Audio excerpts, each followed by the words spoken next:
Emergency के बाद जब जनता पार्टी की सरकार बनी और विजय रैली हो रही थी रामलीला मैदान में, तो उस रैली में जनता पार्टी के सारे नेता गए थे, जयप्रकाश जी नहीं गए थे। और जयप्रकाश जी कुमार प्रशांत को लेकर के सीधे इंदिरा गांधी के पास पहुंचे, किसी को बिना बताए। और मैं नहीं, कुमार प्रशांत ने लिखा है इस बात को कि इंदिरा गांधी और जयप्रकाश जी बैठ कर रोते रहे। इंदिरा गांधी के आंसुओं से जयप्रकाश जी का कुर्ता गीला हो गया। और इंदिरा गांधी ने कहा कि चाचा, वो चाचा कहती थी उनको, मुझसे भूल हुई है।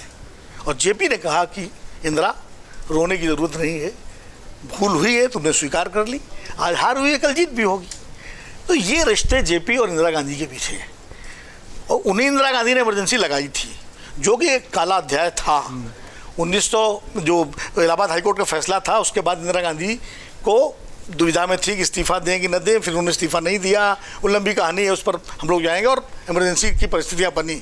इमरजेंसी किस पर लगी थी? जब जयप्रकाश जी ने एक बयान दिया था कि सुरक्षा बल और सैनिक सरकार के किसी भी गलत आदेश को न माने, इसको आधार बना के इमरजेंसी लगाई गई थी। और इमरजेंसी संविधान के आंतरिक आपातकाल के प्रावधान के तहत लगाई गई थी। लोकतंत्र का गला घोटा गया था, संविधान का में प्रावधान था, उसके आधार पर बहस हो सकती है कि गलत था कि सही था, लेकिन प्रावधान था।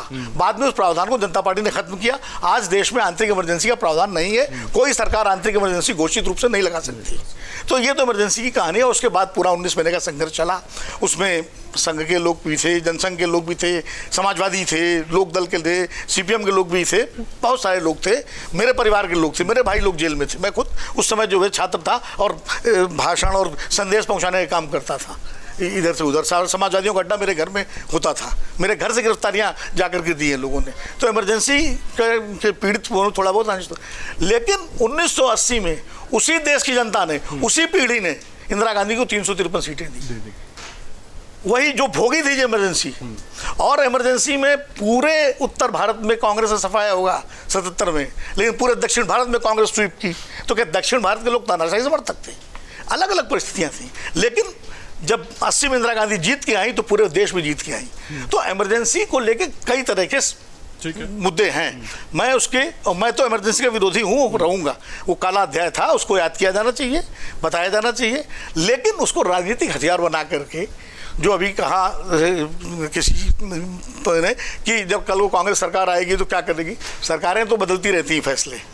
कल को अगर मान लीजिए कांग्रेस सरकार 6 दिसंबर को बना दे कि उस न्यायालय अवमानना दिवस, सुप्रीम कोर्ट है, चूंकि एफिडेविट देने के बाद भी बाबरी मस्जिद गिरा दी गई थी, है, अब कांग्रेस पार्टी ये कर दे तो बीजेपी सरकार बदल देगी उसको, ये तो उनके हाथ में है। तो इस तरह की एक परंपरा ये शुरू की गई है कि इस तरह के सरकारी स्तर पर दिवस बना। जो अटल जी ने कहा था, अटल जी को क्या हम लोग हल्का नेता मानते हैं? अगर अटल जी ने बात कही थी तो कहीं ना कहीं उनका एक गहरी सोच थी, एक दूरगामी सोच थी।